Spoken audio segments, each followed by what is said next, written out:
Hi, my name is Ava, and welcome to my crash course. Today, we're going to be talking about the long history of anti-Romani racism in Europe, from slavery to Nazi racial genocide to the forms of discrimination the Roma still faces today. The anti-Romi racism is a story that spans 1,000 years, crosses continents, and sadly continues today. It's a history that a lot of people don't know, which is exactly why we're diving in it today. Let's get one thing straight before we start. The Romani people are not from Romania. They actually trace their own origins back to northern India around 1000 CE. Over time, they migrated westward through the Middle East into Europe, forming communities like the Roma, Santi, Kadarash, and Lovaria. But when they arrived in Europe, things didn't go smoothly. Instead of being welcomed, they were treated as outsiders, foreigners, and eventually a racialized group needing to be controlled. Anti-Roma discrimination isn't new. It's been happening for over 500 years, and importantly, it's been institutional, meaning enforced through government laws and policies. As we look at our first historical moment, through the 19th century Romania, Wallachia, and Moldavia, where the Roma was legally enslaved for centuries. We know this through primary sources like emancipation laws and slave liberation certifications. These documents clearly show that the Roma was considered property of churches, nobles, and even the states. Even when emancipation began in the mid 19th centuries, the states had to pay slave owners to free Roma people, which reveal how deeply slavery was built into the economic system. Anti-Romania racism didn't start with the Nazis. It's been around for centuries, built through laws, stereotypes, and state systems.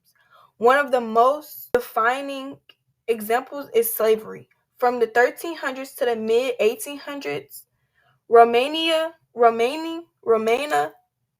families were legally enslaved. They were bought, sold, inherited. Some were forced into labor, others were into entertainment. And this wasn't in a short period. This was for generations. And even after emancipation, the impact didn't magically disappear. Families left slavery with no land, no wealth, and no protection from discrimination. And that's how generational poverty is made. As a scholar Askevans explains in the Roma Cafe, many Roma was forced into settlements, special taxation, and continual state surveillance. Governments also pushed forced settlement laws to end nomadic lifestyles. Children was taken into assimilation programs. New taxes target Romania groups specifically. Police departments developed special gypsy files to track and monitor them. These early structures helped create stereotypes that connected Roma identity to poverty or outsider status. And eventually, when they was free, the freedom didn't suddenly create equality.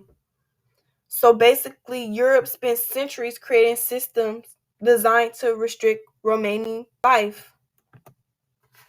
Jumping to the 1930s and 40s, anti-Roma discrimination became more deadly under Nazis' racial ideology.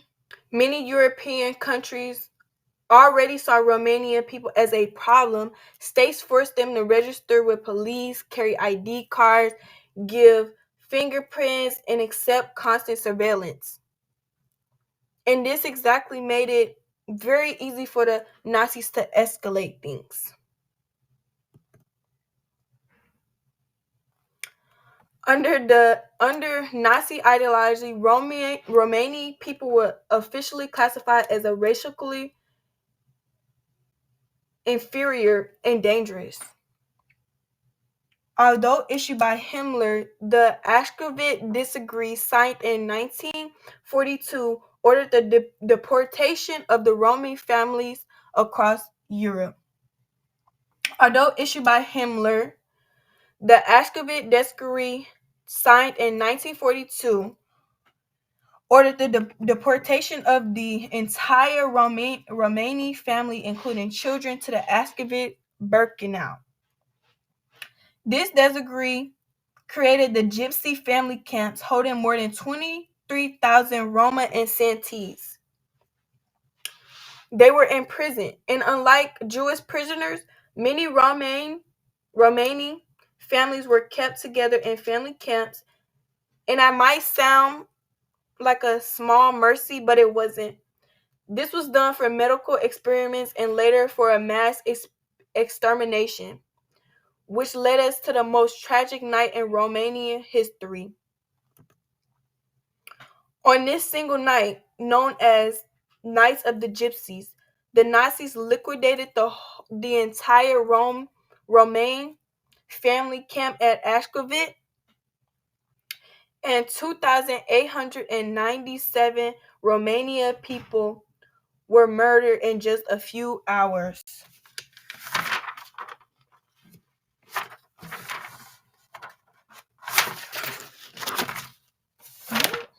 Oh. Historian Elizabeth Pond called the Roma Hitler's other victim, pointing out how their genocide has often been forgotten in mainstream Holocaust history. As for decades, this part of the Holocaust went unrecognized and untaught.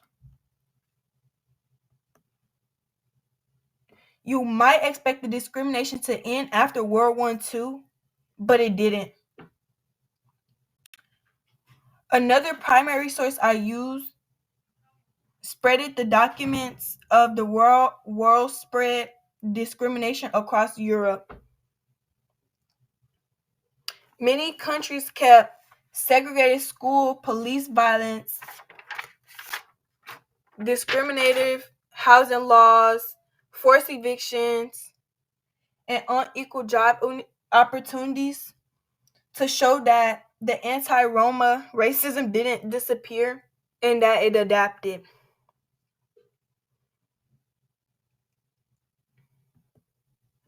All this to be being said, anti-Romania racism is not a small side story. It's a major, deep-rooted system in European history. It shows a clear example of how stereotypes get weaponized, how governments justify oppression, and how discrimination can survive across multiple political eras. These are my primary sources, and these are my secondary sources. Thank you for watching my crash course.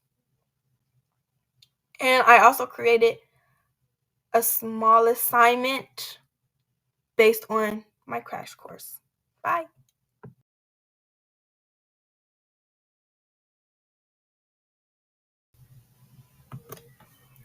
Hi, my name is Ava.